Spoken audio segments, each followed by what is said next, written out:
Now, how we find work. Okay, so you look at the little graphic with the maze there, and it can often feel like you are walking through a maze and you turn around one way, turn the other. You get contradictory advice from one place to another. So it can be kind of overwhelming. But one of the things we're going to talk about is the different ways to use a social network that you have to leverage that into your job search and do it in a way that is fruitful, worth your time, and really lends you a lot more in terms of options for your job search. It's not a one-to-one. And one of the things we're going to talk about today is that, it's one thing to submit a job application. It's quite another to leverage your network to try and turn that application into an interview. The reason that's important, of course, and you all know this, but I'll just reiterate, really nobody's going to hire based on a resume or an application. They're going to want to talk to you. And to get that interview and get that sit down time with someone is critically important for you to land the job offer that you want to land. So we're going to talk a little bit about how that unfolds and a little bit more about what you can expect as you go through the job hunt. So the first and foremost thing is we look at jobs that are advertised, right? And there's a lot of places you can advertise them. I'm going to tell you what I think the best place is to do that in just a minute.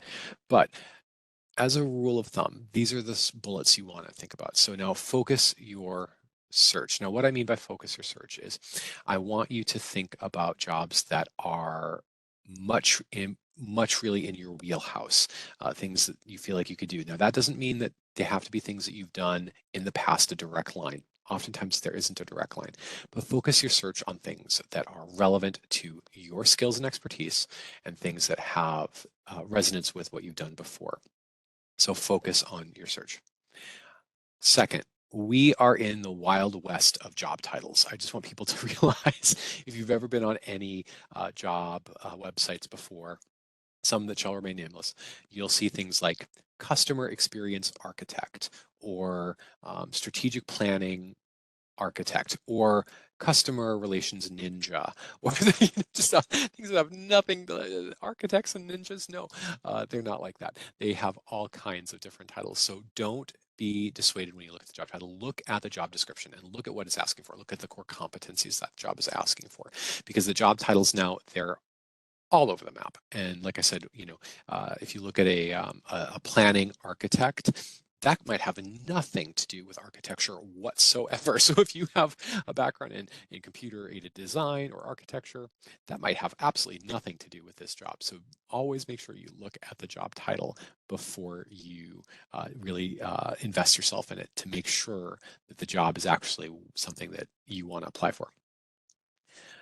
Your time in the job search is valuable. It's very valuable. The idea that you have unlimited amounts of time to apply, that's not true. And you know that just as well as I do. So make sure that you're prioritizing the things you find using a couple of rules of thumb here. First off, make sure that if there is a deadline date to apply, you make sure you do that before the deadline. Some places will say applications received before XYZ will receive priority consideration or open until filled, or there's a hard deadline where after that date, the job just disappears. Make sure you look at those dates, because if it's something that you find appealing, you want to pounce on that and make sure you submit a quality application there and make sure you get that in, because if you wait too long, it might just go away. The other thing is making sure you're prioritizing what you find is making sure that they are jobs that are a very strong fit for you. The ones that are the strongest fits are the ones that you focus your firepower on the most. So remember that. Respond quickly. Make sure that you do get that in. Don't take things for granted, especially on those jobs that say open until filled. You will have no idea who else is applying for these jobs or how qualified they are or what kind of applicant pool that employer is receiving. So you want to make sure that you get that application in quickly. The fact of the matter is we are all human and we all look at a list and we scroll. And we're going to talk about a little bit about that human inclination fairly quickly. But remember to respond immediately when you see an application or an advertisement that you find appealing. I want to emphasize, as we use the internet, we have to be careful. I have had customers. I'm coming to you from Thief River Falls, Minnesota. So if you know where that is, we're well in the far northwest chunk of the state.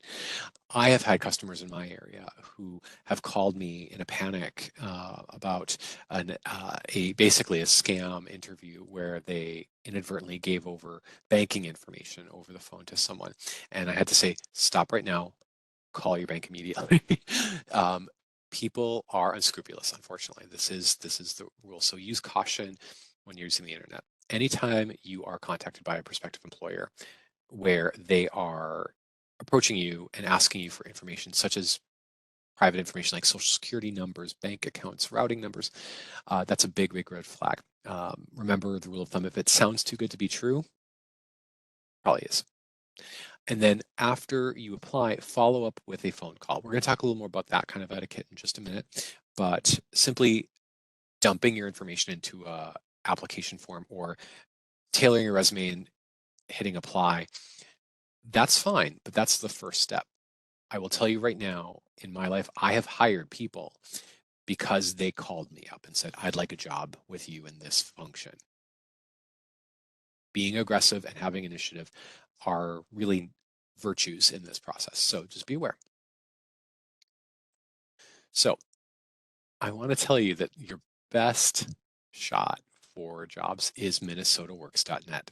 I know that it can sometimes feel like, well, that's the company line, Jason. Of course, you're going to say that. I've got data to back it up. First and foremost, we have human beings that maintain that site on both the job seeker site as well as the employer site. So we have human beings looking and making sure that those employers are advertising real jobs that they need to fill. We maintain the data security of that real scrupulously. To give you a sense of why I think it's the best site for your job search is this.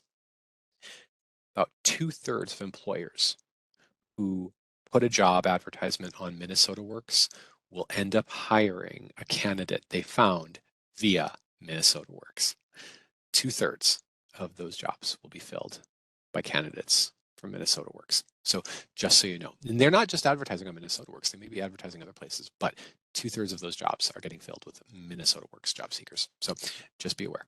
And beyond that, when you go into Minnesota Works, you can post up to 5 different resumes for 5 different kinds of professional fields or based on your goals. So you can front face your skills and qualifications and transferable skills in 5 different ways to employers. So that gives you a lot of versatility when it comes to Minnesota Works. So I would say that for your peace of mind, as well as your protection of your private data, minnesotaworks.net is by far your best bet. Okay, so I want to talk a little bit about focusing on online boards, whether they're different websites or what have you. You have to have balance here. I know it is very tempting to take your phone and just kind of scroll through jobs and try to find something, and it feels like you're being productive. Yes, you always have to apply for a job. Networking will never um, neutralize the necessity of walking through a job posting, advertisement, whatever, and through the online application or the paper application, whatever they use. You'll always be doing that. But a lot of people find their jobs through networking. And so make sure that as you think about how much time you're spending doing that, think of other things you can be doing with networking and marketing yourself. And we're going to talk a little bit about this later. Hold on. But marketing yourself as a part of your job search process, because just stepping through applications, that's only one phase of this. And we, like I said, in the slide with the little maze, that's only one part of this process, and it's really just the first step. So we're going to talk a little bit about what that means. Now, who is in your network? Now, obviously, it's your family, it's friends, it's people you've worked with, people that you know, but it's not just that. It can be business contacts, people who are former customers or clients that you know and that you can reach out to. It can be referrals from other people, and we're going to talk a little bit about more ties that go out from that. Networking groups and job clubs. I'm going to tell you right now, I have a job club that I host online on Fridays, and I know for a fact that the customers that attend that job club are afterwards connecting with one another on social media to network and give each other good advice and support and encouragement. So job clubs through Career Force, for instance, are a great way to network. Get involved in your local job clubs, everybody. It's a great thing. Professional organizations, so if you belong to any trade unions, any guilds, anything like that, those are great ways to network. And then any civic groups that you belong to, anything that, whether it's a Rotary Club, whether it's Toastmasters, whatever those might be, civic groups are also a great way to meet people who can be in a position to assist you with your job search. All of these can line them up. Now, you're probably going to wonder a little bit about, well, what does this all add up to? Bear with me. So we talk about different levels of connection. So this graphic is, going to show you. So you're looking for a job. How do you find somebody that does this? Now, there's no, I'm going to just straight up say it, there is no perfect strategy for finding a job. They vary greatly based on your field and your profession that you're hoping to enter or re-enter. So just be cognizant of that. But you have 4 different levels of contact. So you could have a family member that connects you to a friend, that connects you to somebody else. Now, let me ask the room a question. If you had to guess how many people you think you know on a first name basis, not intimately, not close friends, not people that you hang out with, but people that you know their first name and you know a little bit about where they're from, how many would you guess on average people know? You can put your answer in the chat.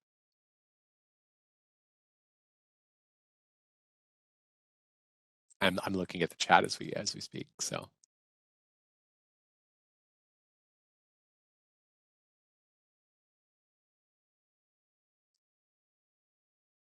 it's kind of like the Price is Right.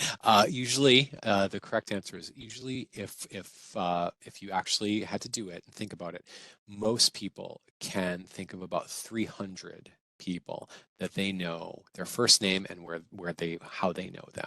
So if you guessed hundreds, you were in the ballpark. Of how many that did. So that's about how many people we know on a first name basis. That is a lot of people, just so you know. And remember that each connection is a baton in the relay race. It's not necessarily meant to create, you know, intimate friendships or anything like that. This is about making your connections work for you in your job networking process. All right, so telephone. Now, forgive the antiquated graphic. I get that. I see it. So I know most people use cell phones rather than landlines. I get that. So, but bear with me. So when you call after you've applied, I want you to think very critically about why you're doing it. Make sure that you're calling, trying to get a hold of someone who knows what you're talking about and have a very clear outline of what you're going to say. You absolutely can practice when you want to call. I know calling somebody I don't know, oh no, oh, oh goodness. Trust me when I tell you, having that kind of oomph and initiative is going to be rewarded in the job market. I promise you it will. Make sure that you're in a place free of distractions, which, and I'll just tell you, speaking from experience, there's nothing worse than trying to have a conversation with someone that's a high stakes conversation potentially, and your cat jumps in your face or, so just be in a place where you can have that conversation. Make sure you're in a place where you have a really good signal if you're using a cell phone, and make sure your cell phone is charged. Nothing worse than dropping a call or having your phone go dead when you're in the middle of a call. Dress in a way that makes you feel comfortable and confident. Obviously, nobody can see you on a phone call, but I will tell you right now that it will contribute to helping you feel more comfortable in that. If you've ever heard the cliche, you can hear a smile, it's because there's truth behind it. That's actually been proven. You can tell even over the phone when someone is smiling and when somebody is frowning or being more dour. So remember to try to keep up that smile because it will come across in the cadence of your voice. And everybody enjoys talking to someone happy and gregarious more than someone who's calling very monotone or something like that. So make sure that when you're doing that, that calling to your contacts, especially if it's a contact with whom you're going to connect with for a job, you have this down. It will help you, and it will also help alleviate any anxiety you have about making that call to someone you may not know. Trust me. So when you contact with employers, whether or not you've made your application or you're going to, or even if there's an application to do, but you're just trying to network, try to start with a phone contact and try to speak with a hiring manager or someone who is in a position to do screening for hiring managers. The reason why is because talking to those people directly creates, remember, the knowledge and memory that you took the initiative. It's one thing to talk to somebody who's answering the phones. That's all well and good, but that's not who's going to be in a hiring decision and a decision-making process for hiring. So making sure you can do that. Informal interviews, I prefer the term conversations to informal interviews because with this, whenever you talk about interviews, it usually raises the stakes for people, especially who are in a hiring position. They'd rather just have a conversation with you about the kinds of opportunities they may have and what you can do to be competitive for that. They're much more likely to be more forthcoming if it's a conversation in that way. Make sure that you're initiating the next step, saying, what's the next step for me to become a part of your organization? Are there any opportunities on the horizon that I can stay aware of? Should I join your talent community online? What can I do to be competitive within that talent community? No matter what you're doing, remember, stay positive and have a good attitude. I'm going to give you an axiom that I use when I'm doing other creative job searches, and that is positivity attracts, negativity distracts. And what I mean by that is anytime you've interacted with people at a party, at a picnic, you know someone who's smiling and gregarious and laughing, they're just magnetic. People just kind of gravitate towards them, even when they don't know them. They just want to get to know who they are. That's just natural. The same situation is in the job hunt. So please be aware of that. So anytime you're positive, you're just going to attract people. When you're negative, you're going to distract. People are going to remember that part of the conversation, not your expertise, not your educational attainment, not your job history, and not your transferable skills. They'll remember that it was just kind of oh, that person was kind of down on themselves or they were negative. That's what they'll remember. They won't remember the positive parts. So remember, positivity attracts, negativity distracts. All right, social media. Okay. By far, if you're hearing this, you want to know about social media and how to leverage it. You know how to make phone calls, but you probably want to know about social media. So I want to talk a little bit about the dichotomy between the two. So first and foremost, anything like Facebook, like X, formerly Twitter, TikTok, any of those, guys, those are for your connection to people you consider friends and expressing yourself and your views and interests online. Those are personal in nature. All right. I want you to also be aware that the large majority of employers will go online and poke a little bit around to see what they can find out about you on any of these platforms mentioned. All right. So be cognizant that you need to be aware that it could get seen by a prospective employer, even if you're not in the job hunt right now. Just being aware of that. The good rule of thumb is for any of your personal platforms like Facebook or X or TikTok, particularly when you're on the job hunt, if it's something that, you know, Aunt Opal or Grandma Agnes wouldn't necessarily be happy to see, maybe think twice about posting it, if only because you have no idea who else is looking at that. And the reason I say even if you're not looking for a job is depending on how large your social network is, somebody might see something there and then a year from now remember that when they see your resume cross their desk. So you always have to remember that our online presence is as important to our reputational status as what we say when we're across the table from someone in an interview. So just remember what you're putting. LinkedIn is a little different. We're going to talk about the uniqueness of LinkedIn in just a minute, but I want to tell you a little bit about that. Whether or not you have a LinkedIn profile or not, LinkedIn is becoming one of the most important platforms for job search and networking, bar none, worldwide, not just in Minnesota. So being aware of what LinkedIn is about. It is also a place for your best professional self to be presented. Beyond that, LinkedIn is deliberately defaulted to showcase to the public.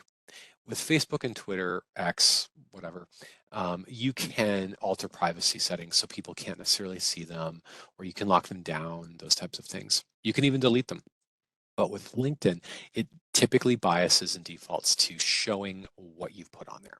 So being cognizant that unless you're very circumspect about your privacy settings, you're going to show off what you put on when you add that stuff into your LinkedIn profile, for good or for ill. So be cognizant of what you're posting and what you're saying and what you're liking and what you're loving and what you're celebrating and all those things on LinkedIn, especially because people can see it. So just be cognizant of that. You are presenting on LinkedIn as if you were showing up for a job interview each and every day. I know it feels extraordinary to hear that, but realistically, in the world we have, that is what the reality is for social media. Here's LinkedIn. So my guess is some of you already have your LinkedIn profile set up. But if you don't, this is what you're going to find. It's going to start asking you questions and interacting with you once you hit join now. I want to really emphasize, be very deliberative as you ask questions or as you answer these things when you're doing this, because it's building a profile behind the scenes to connect you to things and people that you might be interested in. It is not simply a blank slate that you just put your handprint on. As you go through the LinkedIn process of creating that account, it's going to be taking in information and then presenting you with different topics, different communities, all kinds of different routes you can take with LinkedIn. So be cognizant that you're doing this for the right way. It's a place of professional and economic connection and growth. So be cognizant of that. You know, you're doing this because it is to advance your career. And that's first and foremost what LinkedIn is about. So as you start, when you click join now, remember it's going to ask you questions, but be very cognizant of what you're asking. Heather, are you there? I'm here. Heather, this might be a good checkpoint to see if any of our attendees have questions that I can answer before we dive into the nitty-gritty of LinkedIn, which I know we're going to spend a lot of time on, and I know there'll be quite a few questions. But just are there any pertinent questions I can answer at this juncture? Yeah, there are a couple that I think we should try to get to, kind of talking about some of the topics that we addressed in the beginning. Um, so, first question is I'm hearing that we have low unemployment, yet when I'm on LinkedIn applying for jobs that I'm strong fit for, there are hundreds, if not thousands, of applicants. And that is for most every job I apply for. Do you have any insight into this? Sure. So just a couple of things. LinkedIn is a platform where people can apply and they can actually, depending on how they've set up their profile, do a one-click apply. And it will look absolutely daunting when you see a job, particularly if it's a really appealing job in your professional community. You know, you may have people from around the world applying for it. So let's say I'm in Thief River Falls, Minnesota. So it's a town of just under 10,000. You know, a job that gets posted here in Minnesota works for this might get 7 or 8 applicants, potentially. You know, that's about right. You know, maybe 10. But if they post it on LinkedIn, it might get 300. Not necessarily people who are terribly competitive, maybe people who are just doing it just to find out, just doing it on a lark to see if they get an interview. So when you see that, be aware that the applicant pool for prospective applicants for those types of jobs may be much larger than in your local communities or in your county where you live. So don't be dissuaded from applying for that job. I usually say when you see those types of jobs, Good rule of thumb is make a note of what the job is and where it is, and then go to that company's website directly and apply via their website.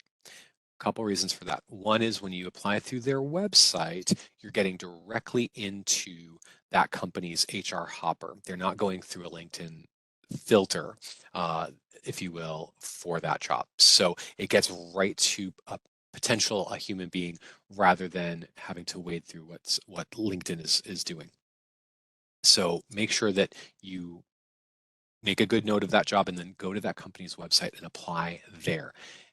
Typically, it's going to put you in a much more rarefied circle. Secondly, when you see those, be aware that you might be a very strong fit for that position. We're going to talk about how to make your profile even more robust for those positions, as you'll see soon.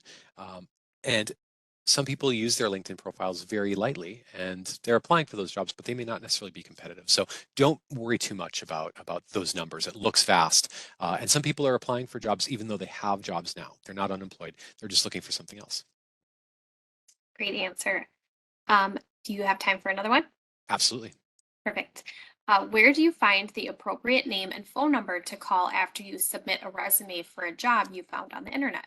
Sure. So when you look at a job, go to that company's website and take a look at if they have an employee directory or something like that. That's the first thing. Look for employee directories, and that can sometimes give you, if not a phone number, at least an email so that you're able to connect with that person. Sometimes you can use LinkedIn to find that person as well. So what will happen is, let's say you apply for a job at America's Best Bagels. There's no such place, just go with me on this. And you are looking to talk to the owner of that bagel shop and you can't find him. So they don't have a website, or if they do, it's just a very front-facing website. You can sometimes go to LinkedIn and find someone who owns America's Best Bagels or someone who's connected to the manager at America's Best Bagels or something like that. And you're going to be able to use that to at least write them a quick note if you can't get a hold of their contact information at the company, so that at least you are making that connection after you've connected with them through their online application or paper application, so that they know that you're out there. Again, being aggressive and having initiative in the job search is a virtue. You're not being pushy. You're not being, you're not being intrusive. This is a virtue in the job market. So go forth. What else? All right. Here is one about networking. What if you don't have people in your life to network with, for a variety of reasons? If you're homebound, you only have you have some functioning problems, so names and faces like 30 people is all you have. What recommendations do you have? If you've got 30 people, then those people know people. And so let's say you know 30 people. I promise you those 30 people know two people. Well, look what we just did. Now you've got at least 60 people that you can work with on that score. So, and so remember that you can talk to people and say, if you know of anybody as well that I can connect with, please do that. One of the great things is you're going to find about LinkedIn is even if you don't know them, you can still connect with people in the same industries. That's what LinkedIn is about. It's not unlike Facebook where you're friends or you know them. LinkedIn is about professional networking connections. So you don't have to be personal friends with people in order to connect with them, which is why I'm going to introduce a little more about LinkedIn and how great it is later on. But just FYI, when you say 30 people, to me, that's 60 or 90 people that you can connect with right then and there. Anything else? Great. We do have one more. The rest are really Sure. LinkedIn based, so we'll wait to Okay. answer those Sounds great. until the end. Or if there's too many questions, we will set up a follow-up Sure. email with Yep. all of your questions. I promise. But this one is regarding MinnesotaWorks.net. If I routinely upload a new resume to Minnesota Works, will it move me to the top of the list as a most recent in? So the way Minnesota works, and I know what you're asking. You're asking if I update my resumes, will it pull me up in the search for that? From the employer perspective, when they search for things, they're looking at the strongest matches and people who are more active. So being active in Minnesota Works is always good because they can tell activity. And so just so you know, being active in Minnesota Works, looking for new jobs, logging into your account, all are really great because it means to the on the prospective employer side that you're a real person looking for a job right now. There's nothing worse, and you've seen this in life where you look at something and you're like, oh, that looks interesting, and you see that that website was updated in 2016. Who knows if that business is even still in business anymore? You have to, figure that out on your own. So when you are active in Minnesota Works, it be good for you in terms of your ability to attract the eyeballs of a prospective employer. Okay. All right. We're going to crack into LinkedIn, everybody. We're going to keep going and we're going to talk about the nitty gritty of how it works. So bear with me for 1 minute. So, okay. So now, uh, what's all-star status for LinkedIn? Okay. I'm going to take a step back and talk about what all-star status is. You're not going to get a pan of lemon bars in the mail for all-star status. You're not going to get, a gold star or a nice green apple scratch and sniff sticker on it like back when we were all kids. That's not what it is. All-star status is LinkedIn's motivational way of telling you to walk through as much content on their page as you can, because the more you do, the more you reach their all-star status, which on their recruiter and employer side brings your name and profile higher up in their search when they're looking for prospective candidates. They see something a little different than you see as an individual user. The reason that matters is, let's say, for example, you type into a search bar, whether it's Google or Bing, recipes for lemon bars. Okay, just put that in there. All right. How many hits are you going to get? You're going to get hundreds of thousands of hits, if not millions of hits. You're not going to look through all of those. You're going to stop. Studies show usually the first 1 or 2 pages, and then you're going to find what you want and you'll move on. The same is true for LinkedIn. Recruiters will type in what they're looking for, and they will get a lot of potential matches. All-star status brings those matches up to the top of their list that they can see, and then they will see them first. And just like you looking for lemon bar recipes, they're going to find these profiles at the top and probably stop there. They're not going to go through all the, that's just human nature. So when you hit all-star status, it's not going to give you a big, ticker tape parade. It's just going to catalog it behind the scenes, but it is going to be critically important. So how do we get there? All right, well, we're going to talk about that. So the first thing is a profile picture. Now, I want to talk to you about profile pictures. I think you're talking to somebody who, I don't know if it's some type of if I stepped under too many ladders as a child, but I am cursed with taking terrible pictures when it comes to profiles. So trust me when I tell you, it is not easy to make a good profile picture. But when it comes to it, you really want to think carefully about what you are putting forth. Now, I'm going to show you, you see A, B, C, D, E, and F. All right. You don't have to answer it in the chat, but in your head, how many do you think are appropriate for a profile picture for LinkedIn?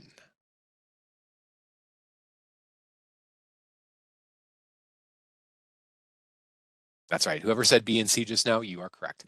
Obviously, A, you don't want to be holding a beverage. Who knows what's in that cup? As for D, it's just the dress is too casual. E, again, that's taken at a party. And F, should look good, but it's cutting off almost all of her head. So it's just like, so B and C are your most appropriate pictures. Make sure you pick a profile picture that showcases, again, your best self, as if you were showing up to an interview. Just being aware of that. So profile picture, making sure that it's appropriate for that. Relevant headline. Okay, so the headline is, think of it as a business card, but for your social media for LinkedIn. And you want to make sure that it's a very nice synopsis of what you're saying.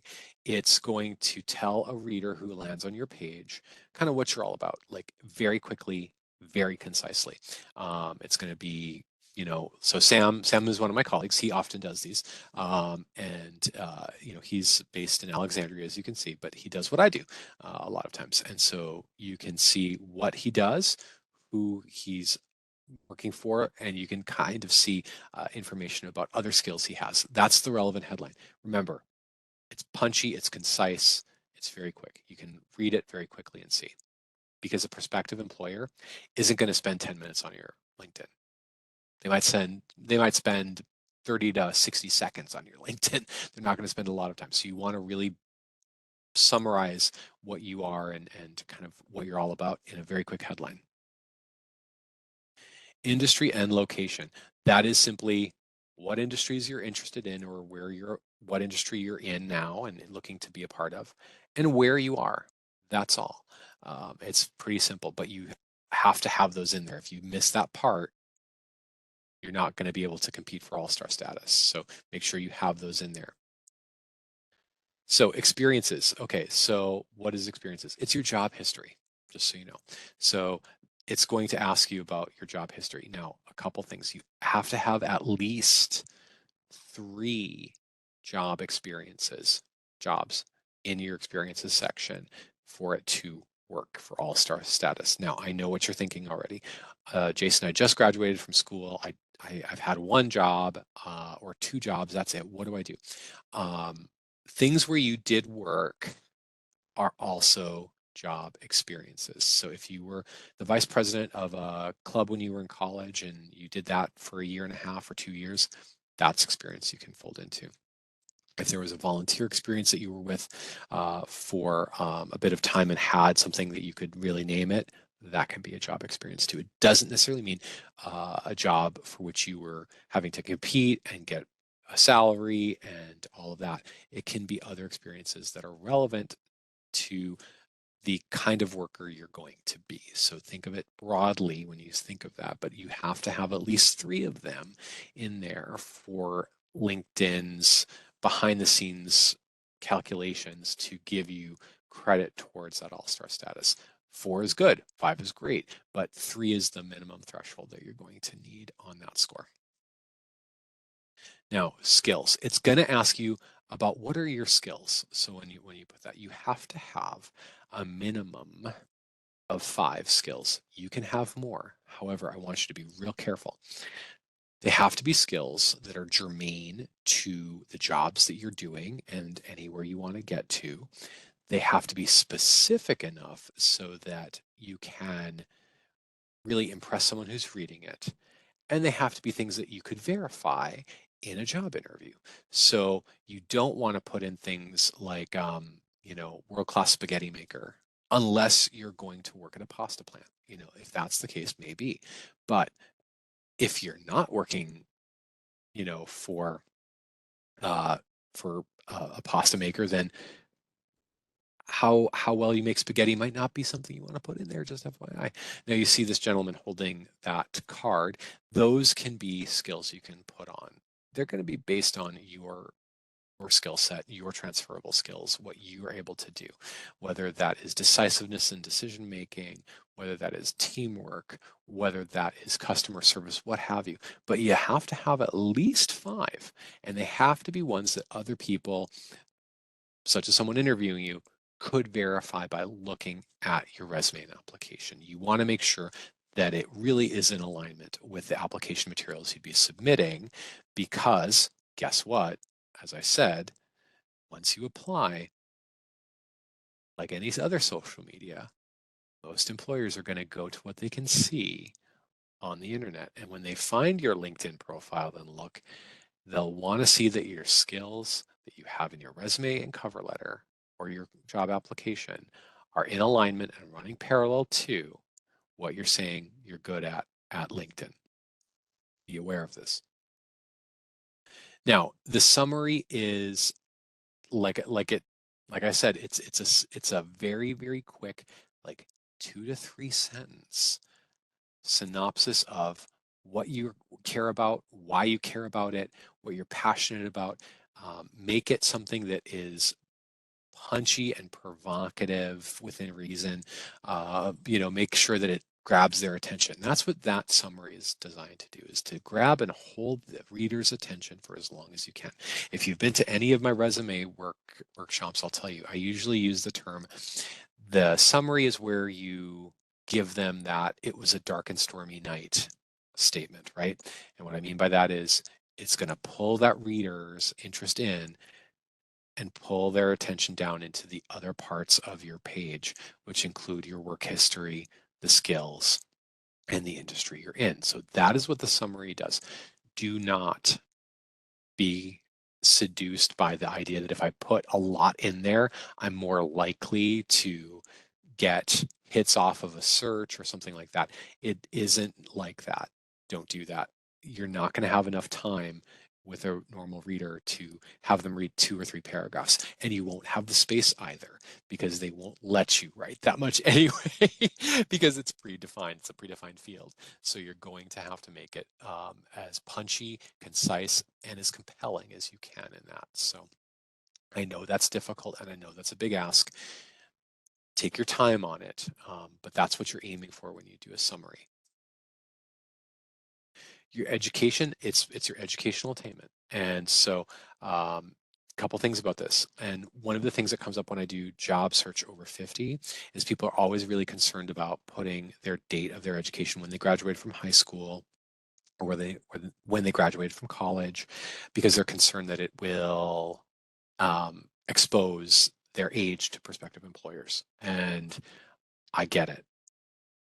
You do not have to put your graduation year on your LinkedIn profile. You would just put what you did and where you did it, and you can put it on there, and that's enough. So you don't have to add that in if you're concerned about that. You can if you want, but you don't have to do that.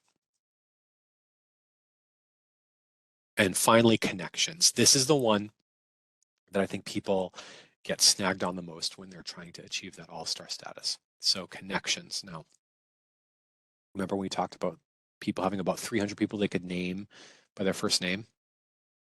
So for all-star status with LinkedIn, you need a minimum of 50 connections. I can hear the room gasp already. Like I can already hear you all gasping. 50 people. Okay, so take a step back. All right. It isn't 50 intimate friends. It isn't 50 people that you know and that you hang out with. It's 50 connections that you've made in your professional life who also have LinkedIn accounts.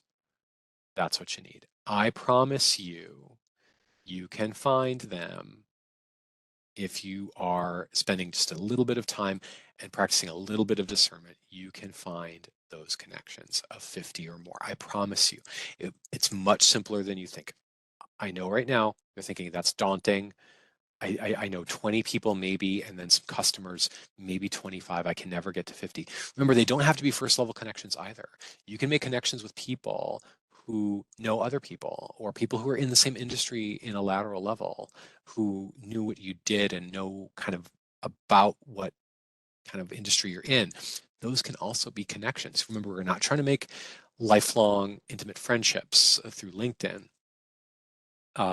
This is about making enough of a network to grow, first to make sure that you get to that all-star status, but also to make sure that you are expanding your network and that net, casting that net wide enough so that you can be pulled into those job searches, as well as be alerted to prospective jobs that might be opening that you would be a good fit for. So rest assured, 50 is actually very achievable when we look at all-star status. So remember, profile picture that is appropriate, a relevant headline. Remember, a quick synopsis of who you are, the work you do, the work you want to do, where you are in what industry, your job histories, minimum of 3.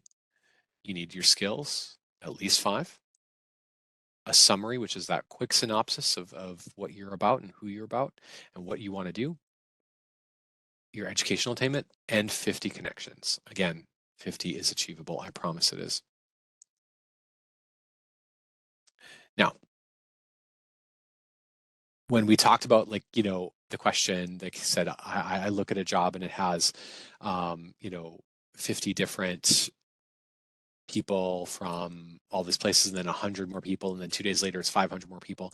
Yes, that is what LinkedIn is. It is about that, but it isn't solely about that. It's not just that. So when you look at this, you can grow your network through connections, and that can be things that are related to the jobs you've been doing, to the fields that you're interested in entering, and the kinds of schools you went to.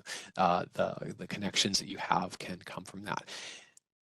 You can endorse the skills that you have as well. And that's the cool thing, is people can endorse your skills and verify them. And that's really cool, because then people can see, especially prospective employers, oh, I don't know that they're a good customer service person, but this person who worked with them endorses that. That matters. LinkedIn will also give you recommendations on who to follow. It's thinking in the background of what you're doing and where you're looking at. So if you're looking at going into healthcare and you want to be a nurse or a registered nurse or a physician, even all of those things, it's going to be looking in the background and connecting you to different hiring managers in healthcare settings. So just so you know, it's paying attention to what you like, it's paying attention to what you click on and click out for, so it can endorse and recommend good people to do that. You can follow some content creators. I'm going to tell you right now, I follow Alex Rodriguez. We all know who Alex Rodriguez is. He owns the Minnesota Timberwolves, of which I am a fan. He's not going to connect with me, but I can follow him. So you can get really great content through that, as well as other connections because of mutual follows. And then lastly, it can give you really, really good content about trends in industry, job searching tips. The Career Force page that we have often highlights a lot of our services that we have. So think of it not just as showing up on the other side of a recruiter's search bar, but about also being able to expand your universe of possibilities for new jobs, because it may be leading you to an entirely different career. It could lead you to any number of things. So just remember that you can leverage it for some pretty incredible stuff. Okay, you can, if you wish, put videos on LinkedIn. You can put them in a profile video. So when you look at the profile video, the picture, it'll actually be, people can click on it and it'll play a very short introductory video. I want you to be super duper aware of when you do those, you have to be very critical, and please practice. Make sure that think of it as a virtual interview. If you have a giant poster of Miranda Lambert behind you as you're doing that, I like Miranda Lambert, but I don't necessarily know if I want that in a LinkedIn video. So make sure that you are doing it to the highest quality possible. Practice what you're about to say, because any and that's going to come off really, it's going to hit the ear the wrong way, especially when you're looking at that. So have it a brief glimpse of your personality, and authentic and genuine, not something that comes across like I'm trying to sell you some steak knives, or I'm trying to sell you, a used Honda or something. Make sure that it's very much a genuine reflection and short of who you are. But you can do that. Just be aware that it is going to be something you want to be of the highest quality, as if you were in an interview setting with someone. That's how, to the level of quality you want it. You can use hashtags on LinkedIn. Now, if you're familiar with X or Twitter, if you're familiar with those, hashtags are often a way to categorize posts or things like that. And sometimes you can type in the type bar hashtag career change or something like that, open to work. Recruiters do this too, to see who comes up. Again, All-Star status matters for that as well. But it can be used to categorize different kinds of things. If you choose to use hashtags in posts that you write, please be judicious about them and make sure that they are relevant and germane to what you're writing. So open to work, that's a great hashtag, because it pulls people who are right now searching, things like that, so that somebody can search on who's open to work and it'll come right up. Making sure that you are organizing those like that. You can also use them to see, you can do hashtag open jobs or other hashtags that are available, and those will lead you to potential jobs that are something that you might want to look in. But it's really more a way to organize and categorize. Some people use them and sprinkle them to be self-expressive or something like that. If you've ever seen them on other social networks, avoid that. Use them judiciously for your searching process. Now, a couple words on that banner, open to work. Okay, so when you create your LinkedIn profile, if you haven't already, you can create it such that everyone can see it. It's a banner that's on there, open to work. Everyone, including your current boss, including anyone can see that. Just be aware. So if you are actively looking, go ahead and put open to work, because you may be accountable to nobody and this is what you're doing. However, you can also create open to work as a preference that only recruiters can see. So if a current supervisor, for instance, finds themselves on your LinkedIn page, they won't discern that you're looking at leaving the company, for instance, by a huge open to work banner across your profile picture. So you can do it such that only recruiters will tell that you're open to work. Or you can just leave it be, and it won't necessarily alert recruiters at all that you're open to work. Maybe you're not open to work, you're using this for networking purposes only. You can do whatever you want with that. But just be aware that if you create that banner, anyone can see it and surmise from that what you're thinking. So just be cognizant that that banner appears right on the profile page, right when you get there, as a big old green label that kind of works its way across your picture. Okay, interview prep. Now, here's the cool thing. I've used this before. It's very, very interesting.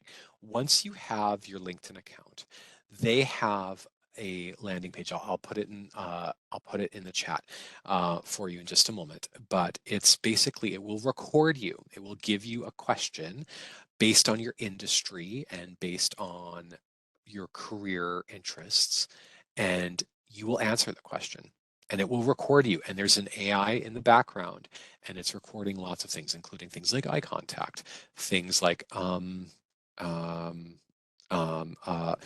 counting those. It's counting all of those things, and it will give you feedback right away on how you did. And it's a low stakes, no stakes environment, so you can try it over and over again to get a good sense of what that is. It's especially helpful in today's world where more and more of our job searches are becoming virtual job interviews. And that's how you're going to be presented with the people. You're not going to physically necessarily be in a room with them. You're going to be through a camera. It can really help. So I'm going to pop that into our chat. No one has access to those interviews. They're gone after you dip that in there. So I'm going to put that in the chat. That is the URL. If you don't have a LinkedIn profile, you're not signed in, it won't work. So just FYI, the URL I just put in there is something that you would need to have a LinkedIn account for. But it's a really cool tool just to kind of get some practice, especially for virtual interviews. It's really neat that can kind of shake off some of the barnacles, especially if you haven't interviewed in the past very much, or if it's been a while. This can help you a great deal.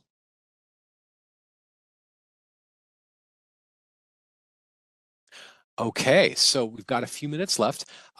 This is my information. Now, I will tell you, I've given a little Easter egg. So if you go on LinkedIn, you can find me, and I have a message for everyone here. If you can find me with a little present in that posting on my LinkedIn profile, if you can find me, and you'll see it there. So if you have a LinkedIn account, head over, find me, and there's a little present for you to click on when you get there. So go ahead and find that. I'd love for you to engage with us again.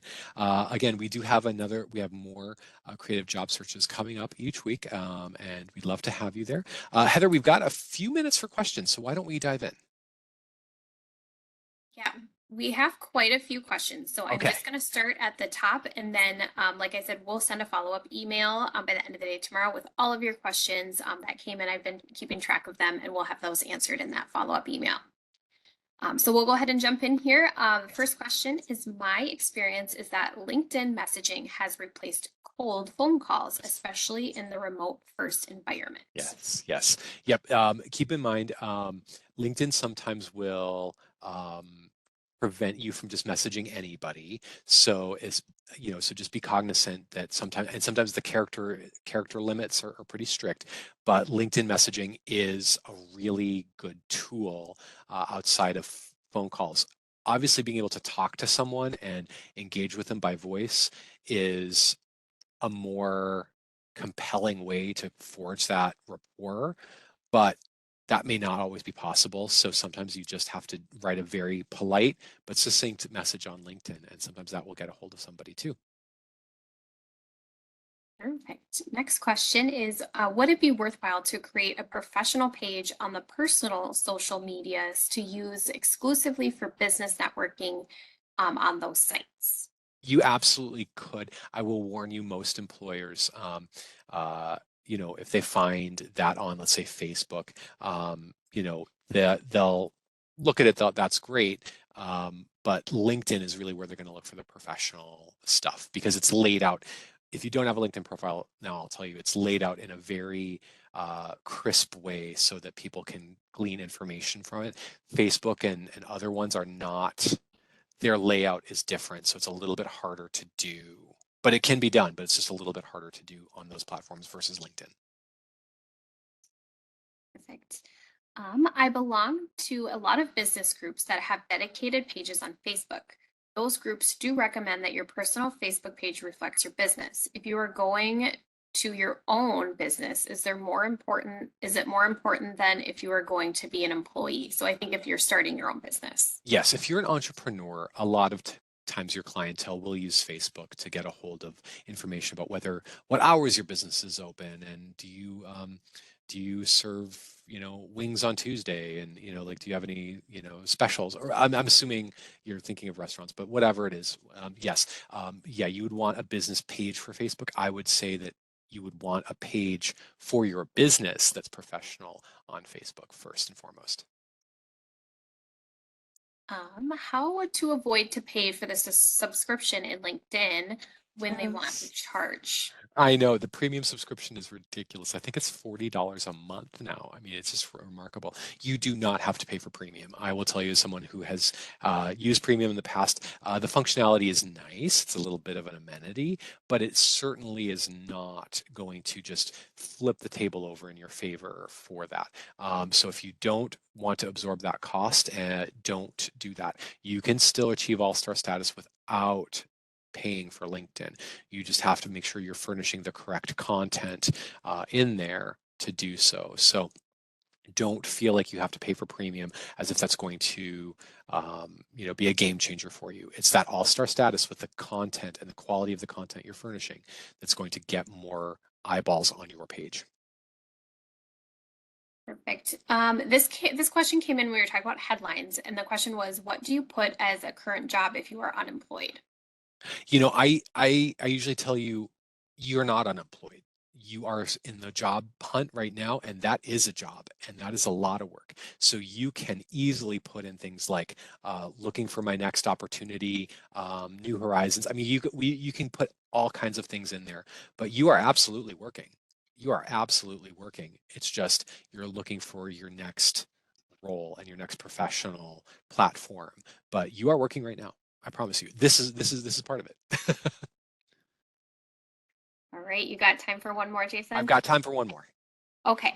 I have only had two jobs, but I volunteered a lot of my church. Can I add Yes. that to my LinkedIn account? Absolutely, absolutely. Because guess what? Even though that's something that you weren't paid in money for, that was work. You did tasks, you executed things. There were things that needed to get done on a timetable. You can condense that into transferable skills. If you actually attend our creative job search on identifying your skills, really want to underline that one. That's a great one. That can help, especially if you are looking at how to condense volunteer experiences, things you did, because of civic engagement, those types of things. It's a great creative job search to be a part of to condense those into work experiences. Well, everyone, it was a great connecting with all of you today. It's always a joy to do these creative job search modules. Hope that you got a lot out of it, and we hope to see you at the next creative job search. And again, find me on my LinkedIn page, and there's a little present for you about some more services that we have at Career Force that you can take advantage of. Otherwise, everyone, you enjoy the unseasonably warm temperatures, and we will see you next week at the next creative job search. Have a good one, everybody. Take care. Yes, thank you. I'll be sending up a follow email. I will be sending out a follow-up email by the end of the day tomorrow with all of the questions left over that we didn't get to answer. Thank you all for coming. Have a great rest of your day.